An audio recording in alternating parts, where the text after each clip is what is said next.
Aujourd'hui, on va parler du blooming gel. C'est un gel un peu magique qui va faire diffuser les couleurs. Cette technique vient d'Asie et elle est devenue virale parce que tout simplement, on peut faire énormément d'effets avec. En plus, c'est facile parce que tu as juste à la poser, à le laisser agir et là, la magie opère. Avec ce produit, tu peux faire plein d'éclats, genre effet marbré, effet fumé, serpent, tortoise, léopard, fleurs. Tu peux faire tellement de différents nail art que franchement, je saurais même pas tous te les énoncer.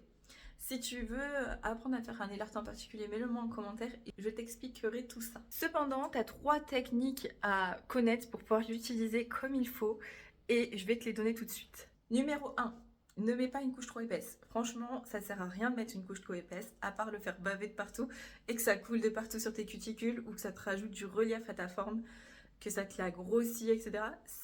Non, t'as pas besoin d'en mettre beaucoup pour que ça fonctionne. Tu mets une couche classique comme quand tu mets une couche de semi-permanent. Et tu verras que ça fonctionne très très bien aussi. Deuxième astuce, laisse ton blooming travailler. Alors le blooming, c'est une texture, une matière assez capricieuse. Des fois, elle ne veut pas fonctionner, donc tu enlèves, tu refais. Des fois, elle fonctionne trop vite. Là, il faut vite mettre à catalyser, sinon tu enlèves et tu refais. N'hésite pas à enlever si jamais ça ne te plaît pas. Et des fois, elle met plus de temps en fait à se faire, donc il faut juste attendre, être patient. C'est un art de patience. La dernière erreur, c'est tout simplement que tu catalyses avant de travailler ton blooming. Donc en gros, tu mets ta couche de blooming, tu vas la catalyser et ensuite tu mets du semi-permanent. Ça, c'est à proscrire, ça ne fonctionnera pas comme ça. Il faut absolument mettre ta couche de blooming très fine, normale.